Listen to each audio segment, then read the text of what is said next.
Hola amigos del plástico de la madera, bienvenidos a Kicking 5. Hoy tenemos el juego Living Planet del autor Bollinger, Christopher Bollinger, que ha tenido juegos en su haber tan famosos como por ejemplo el Archipiélago o el Earth Reborn o por ejemplo el Dungeon Twister. Muchísimos juegos en su haber este señor Bollinger. En Living Planet lo que tenemos es en tienda la versión retail y salió también por Kickstarter una versión deluxe con varias expansiones que se podían coger. Y en este juego lo que vamos a hacer de 2 a 4 jugadores es básicamente producir, construir, expandirnos y también crear un mecanismo de mercado que es muy importante dentro del juego. Al principio puede recordar un poquito en alguna cosita al Archipiélago, pero para nada tiene que ver con él, ni es una reimplementación. Vamos a ver cómo funciona, cómo son las mecánicas y luego iremos con la opinión. Al lío. En el caso de una partida a 4 jugadores, como es el caso que nos ocupa, el juego va a durar un total de 12 rondas u 8 en la versión corta.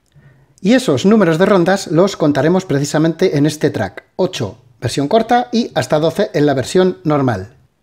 Para comenzar la partida tendremos que sortear el jugador inicial, y el que resulte ganador va a coger este panel de acciones y también los 4 dados, ya que ese jugador, que irá cambiando en cada una de las rondas, va a ser el líder precisamente de cada una de esas rondas. Y lo que hará será coger los dados para representar las cartas, ahora veremos cómo funciona, y él será el encargado de colocar el orden de los dados para que luego la resolución de las acciones sea en un determinado orden que precisamente él, el líder, es el que elige.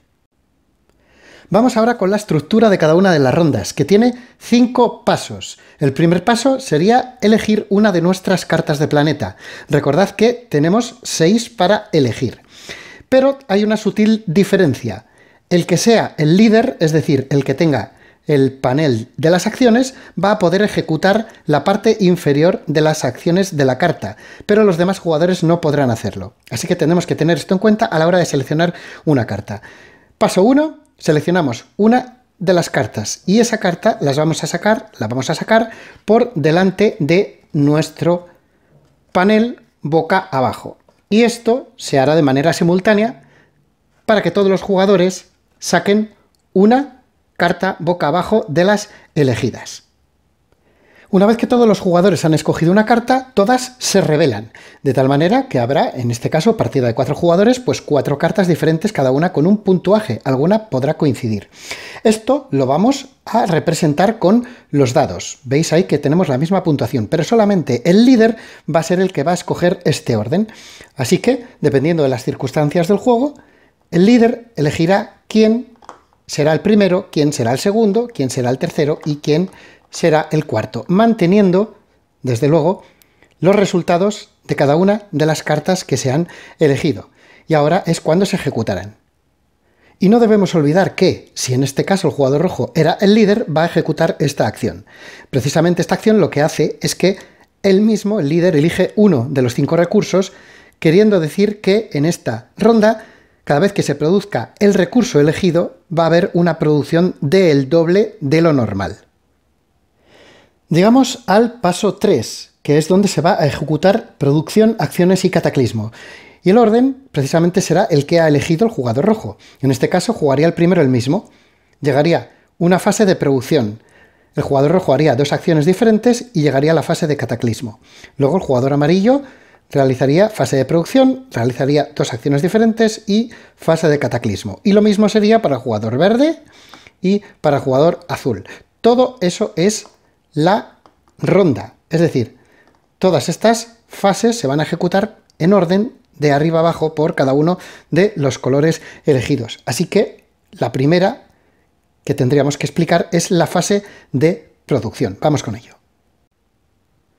Pues vamos a explicar cómo funciona la producción. Es muy sencilla. Cuando el dado llega a la fila de la producción, todos los edificios que tengan el número 2 van a producir, da igual de quién sean. Aquí tenemos un 2, aquí tenemos otro 2. En este caso son del jugador rojo, pero daría igual de qué jugador fueran. Todos producen. Para que un edificio pueda producir, tiene que tener o este marcador encima o un científico activo encima, ya sea el normal o ya sea el motorizado. Y, desde luego, no puede estar tumbado, ya que estaría herido y no estaría activo ese edificio. En cualquier caso, el edificio de la izquierda nos daría este recurso y el edificio de la derecha nos daría, fijaros aquí, este otro recurso. Y tenemos la opción siguiente. Tenemos la opción de, en este que está aquí, que no tiene control de propiedad del jugador rojo, renunciar a este recurso y en vez de eso lo que podríamos hacer es colocar el marcador encima del 5, ya que tenemos esa posibilidad. Y así es como funciona generalmente la producción. En el caso de los Spaceport, si hubiera salido un 6, es decir, cuando esto termine y se ejecute el dado de amarillo y llegue aquí, se produciría con el 6. En este caso, producirían todos estos que tienen el dado impreso número 6. ¿Qué ocurre? Que si queremos aprovechar la producción de esto, debería estar sin nada, debería de estar vacío. En el caso de que estuviera vacío, y esto por ejemplo el científico lo tuviera por aquí, sí que podría aprovechar esto. ¿Cómo funciona? Pues tendría que pagar una seta alucinógena de las verdes para poder colocar otro científico aquí, o puedo gastar un barril de crudo para colocar uno de los científicos. Eso es lo que me hace precisamente la producción en el Spaceport inicial de cada jugador. Vamos ahora a explicar todas las acciones posibles que se pueden hacer. Cuando el jugador, en este caso el amarillo, llegue a la zona de acciones, va a poder hacer dos acciones diferentes. Vamos con ellas. Vamos con la acción de explorar. Imaginad que estamos en el turno del jugador rojo y él tiene un 3.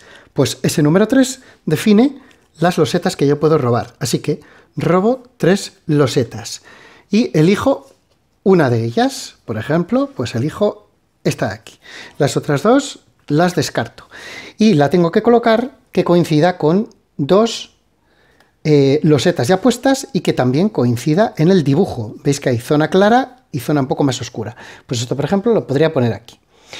Y además de eso, también tengo que cumplir lo siguiente, que yo sea capaz de explorar con alguien hacia esa loseta. Por ejemplo, yo podría coger este científico y llevarlo hacia ahí. Esto sería una posibilidad, pero yo también podría llevar este científico motorizado también hasta ahí. Y recordad que estos solamente se pueden mover uno, así que tiene que ser adyacente, pero estos se van a poder mover hasta precisamente nuestro valor de la acción. En este caso sería 3, es decir, esto podría venir a lo mejor desde un hexágono que estuviera más para acá, podría venir 1, 2 y 3 para cumplir que yo llego al hexágono al cual he explorado.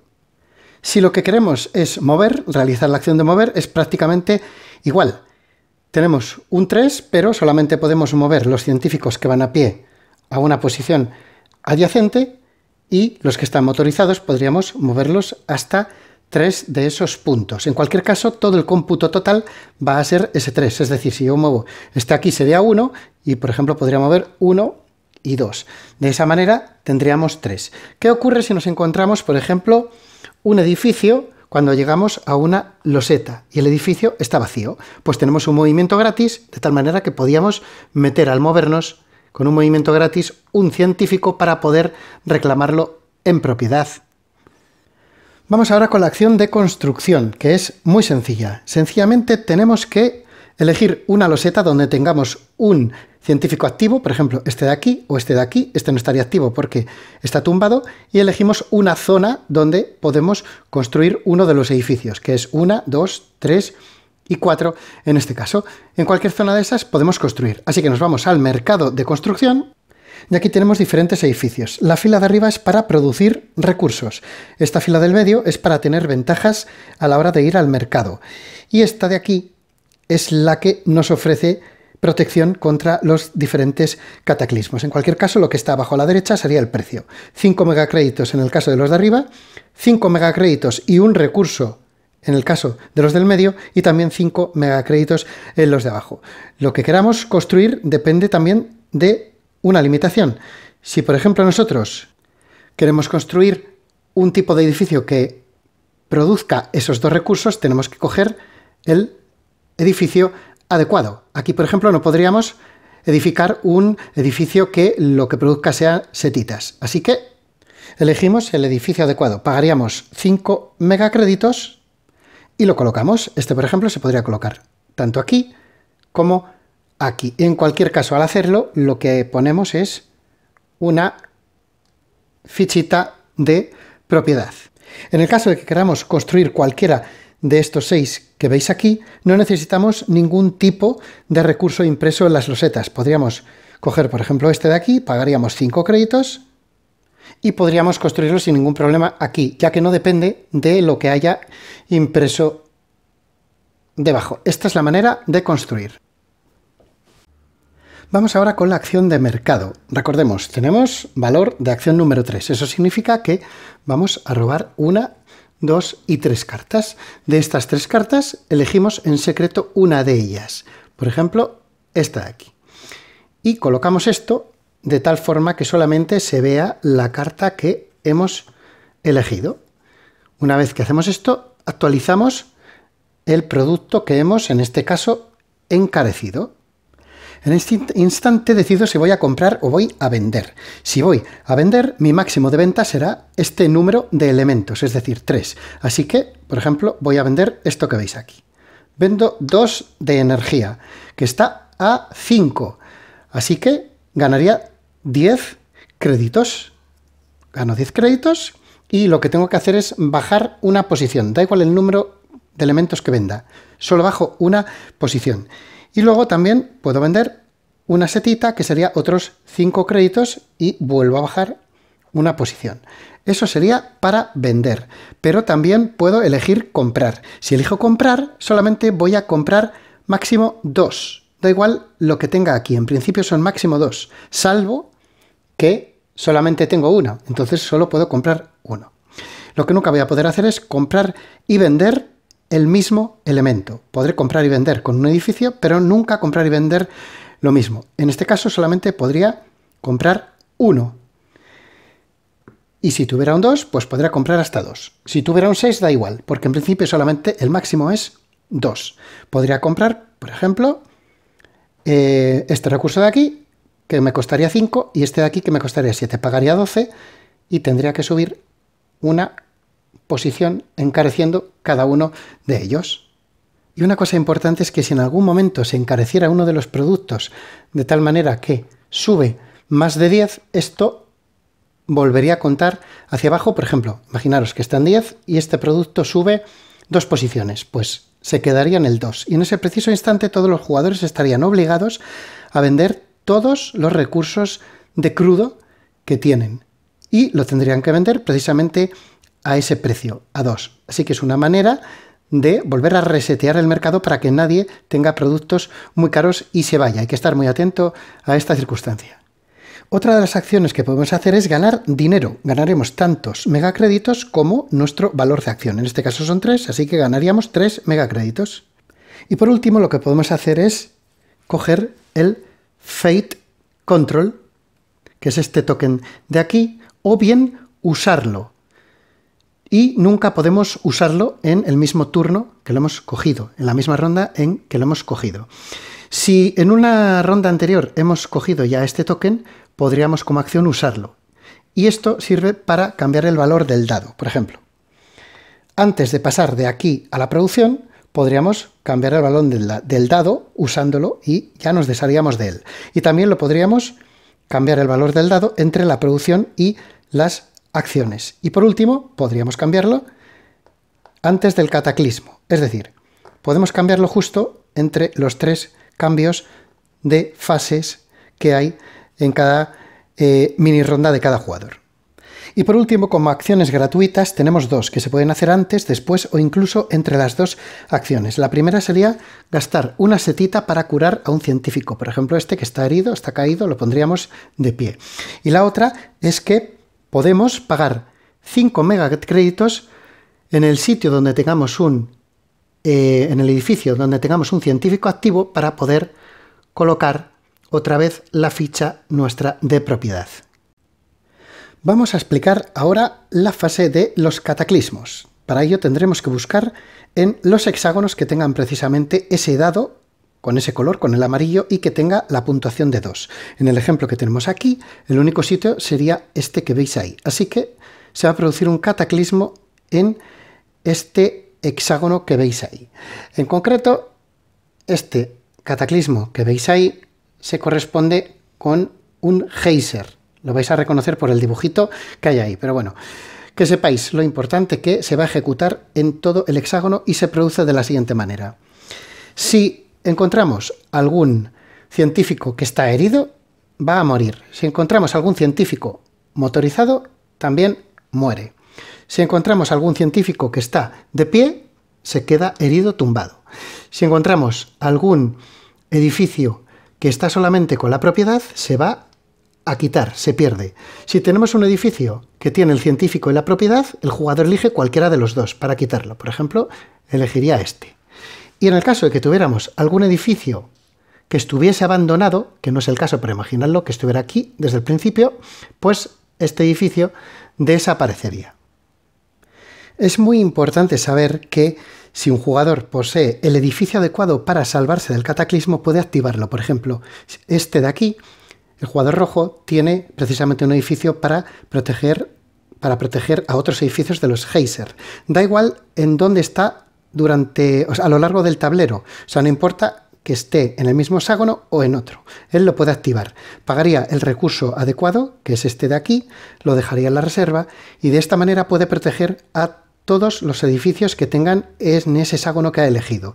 Pero solamente los edificios y lo que hay dentro.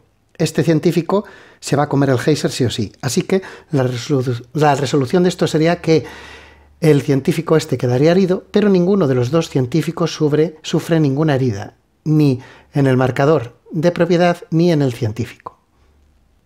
Y estos son precisamente los tres edificios que protegen de terremoto, de geyser y de tornados que vamos a poder utilizar para pagar el recurso que pone ahí y poder proteger toda una loseta, un hexágono entero a nuestros edificios. Una vez que han sido ejecutadas las 4 columnas, pasaríamos al paso 4. En este paso el líder escogería uno de los 3 recursos disponibles en la reserva, fijaros aquí en este dibujito, y lo colocaría en el primero que estuviese libre para hacer de contador así de las rondas que llevamos hechas, por ejemplo, ese de ahí. Y por último llegaríamos al paso 5, donde pasamos todo el panel de acciones junto con los dados al jugador de nuestra izquierda, es decir, pasamos turno en sentido horario. Al final de la partida contaremos los puntos de victoria para saber quién ha ganado y saldrán de los edificios que poseamos. Para ello, los que controlamos tienen que tener nuestro marcador o bien un científico, ya sea normal o motorizado, encima, pero que esté activo. Es decir, si estuviese así, no valdría. En este caso valdría porque tiene esto, pero en este de aquí, por ejemplo, no lo controlaríamos.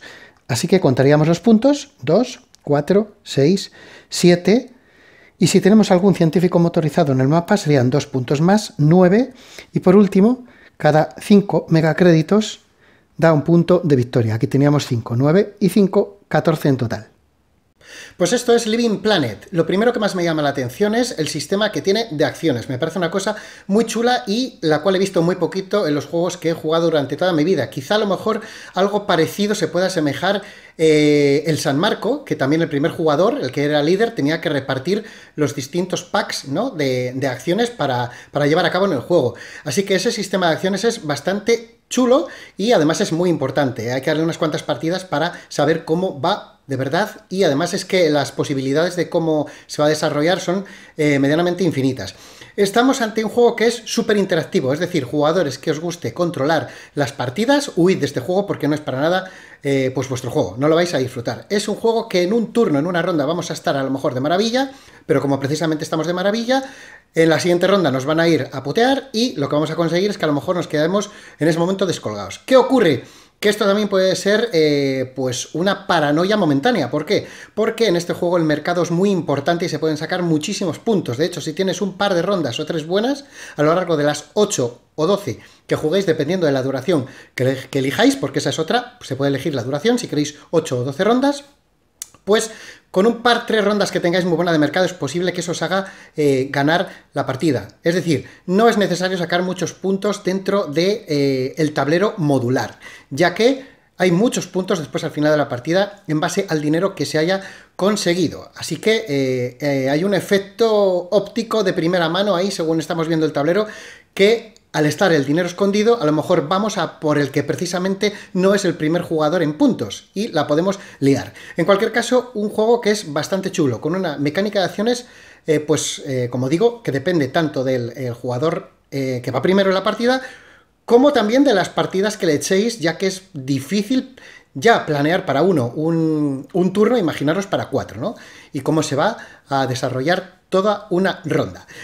Un juego que es importante la exploración, que es importante el mercado y que es importante también la gestión de recursos para no quedarnos medianamente bloqueados en cuanto a los científicos, porque nos podemos quedar con un par de cataclismos, nos podemos quedar a verlas venir. Así que un juego interesante, pero que no va a ser para todos los públicos, ya que digo que de una ronda a otra puede cambiar muchísimo la cosa dentro del tablero, ya que muchos jugadores pueden ir a lo mejor a por el que va primero o creen que va el primero.